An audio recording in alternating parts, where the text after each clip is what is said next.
hace muchos años los imperialistas, cuando sabían... Todos hemos escuchado el término imperialista alguna vez en nuestra vida.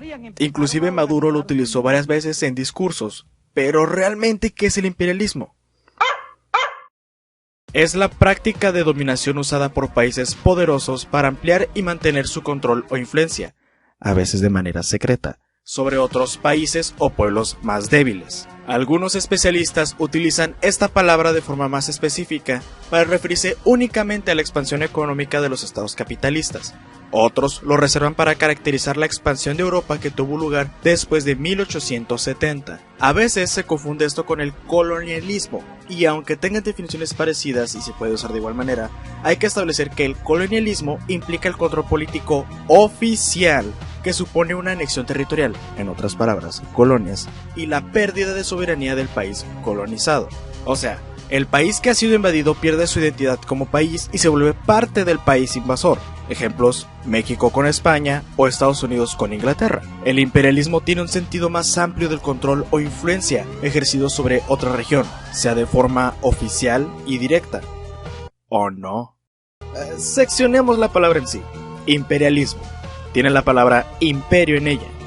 Y no creo que se refiera al imperio galáctico de Star Wars con Darth Vader y toda la wea. Entonces, ¿por qué imperio? Los imperios han existido a lo largo de toda la historia, desde la Edad Antigua, pero el uso del término imperialismo suele limitarse a la expansión europea que se inicia con la era de los descubrimientos, o sea, el siglo XV, con España llegando a América, luego los ingleses con Estados Unidos, franceses y portugueses Suramérica, etc. Y durante toda la Edad Moderna y Edad Contemporánea hasta el proceso de descolonización después de la Segunda Guerra Mundial. La expresión era del imperialismo, utilizada en la historiografía, denomina el periodo que va de 1871 a 1914, cuando se produjo una carrera para construir imperios coloniales, principalmente con el llamado reparto de África. A ese periodo se refieren dos de los textos más importantes que fijaron el concepto, Imperialism, a Study, del economista inglés John A. Hobson en 1902, y El imperialismo, fase superior del capitalismo, del ruso Lenin en 1916. ¡Espera! ¡Lenin! ¡Es el Lenin! ¡Lenin! ¡Es el Lenin! Pues resulta que Lenin escribió en su libro que el imperialismo es la fase monopolista del capitalismo, y que también es la fase superior del capitalismo, y la concentración y centralización de capitales. Ok. Claramente este güey tenía algo con el capitalismo, así como la gente con los pies. Capitalismo. Patas. Capitalismo con patas. Él creía que también era la última fase del capitalismo, donde la libre competencia no existe, ya gracias a los monopolios. Se crea dominio mundial de potencias y con ello la subordinación a los pueblos colonias, semicolonias y dependientes. En pocas palabras, se hace extremo el dominio de una minoría apropiada por la riqueza. Lenin Leonard sostiene que el imperialismo tiene 5 rasgos fundamentales.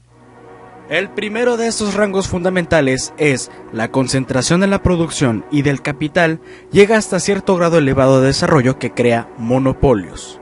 El segundo rasgo fundamental es que la fusión del capital bancario con el capital industrial ocasiona la formación del capital financiero y de la oligarquía financiera.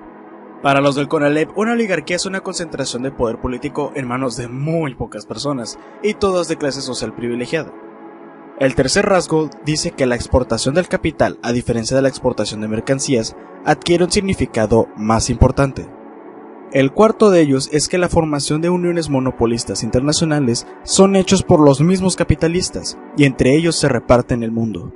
El quinto y último rasgo fundamental es que la culminación de la división territorial del mundo será entre las mayores potencias capitalistas, es decir, los países de primer mundo se repartirán diferentes territorios mundiales. Ok, perfecto, medio se entendió de qué va el imperialismo y lo que Lenin, uno de los principales en el tema, pensaba sobre él. ¿Y ahora qué? Algo interesante a notar es que cuando se lee el concepto no puedes evitar pensar en las múltiples veces que los 5 rasgos de Lenin han sido aplicados a través de la historia en diferentes escalas. Pero no los quiero aburrir con algo que requiere mucho contexto, así que lo contaré con algo que me sea así en friega.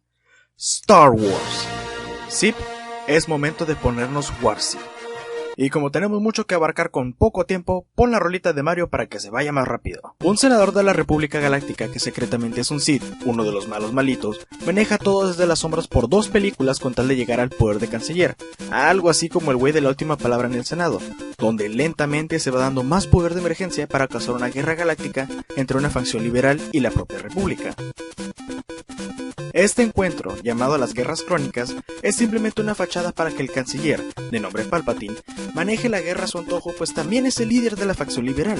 Al final, causa un golpe contra los Jedi, samuráis sabios y chidos con espadas, pero enemigos de los Sith, para quitárselos de encima y crear el Imperio Galáctico, donde él es el emperador. Una vez siendo el Imperio Galáctico, conforme a los años en la historia de las películas, se da a notar la tiranía del codicioso emperador Palpatine, pues esclaviza a muchísimas razas alienígenas para trabajo forzado, recolecta de materias primas y recursos demasiado valiosos que sin ellas afectan al ecosistema de planetas enteros, recolección masiva de impuestos, monopolios enteros desde sectores militares hasta de producción de alimentos y combustibles. El sistema de gobierno es burocrático, lleno de puestos de gente de clase alta, con muchas condecoraciones y egos altos, que solo buscan tener su propio pedazo de planeta para sentirse poderosos. Y no hay que olvidar que todo seguía regido por un solo viejito. Perdón, viejito equivocado. Palpatine. No nos vayamos tan lejos y pongámonos a pensar. Inglaterra lo hizo con África hace poco más de 100 años. En la antigüedad, todos querían un pedazo de China. Y eso que son los ejemplos más grandes y notables en la historia. Estados Unidos ha hecho esto varias veces. O tengo que recordarles la guerra contra el terror del 2001 o la guerra del Golfo de 1990. Hoy en día no se necesitan guerras. Solo se necesita dar apoyo a un país en sufrimiento. Dar simpatías no sinceras con un país que anteriormente llamaron terroristas. Negarle a una compañía extranjera la venta de su producto solo porque es de mayor calidad y vende mejor que el tuyo. Firmar un acuerdo donde el producto local sea vendido más caro que el producto que tú exportas. Parece que no se requiere una estrella de la muerte como para sentir un poco de miedo con lo que acabo de mencionar. Y ya se sabe la rutina, denle like si de verdad les gustó el video, comenten para saber qué les gustó y qué no, y suscríbanse por si quieren ver más contenido así. Muchas gracias, hasta pronto.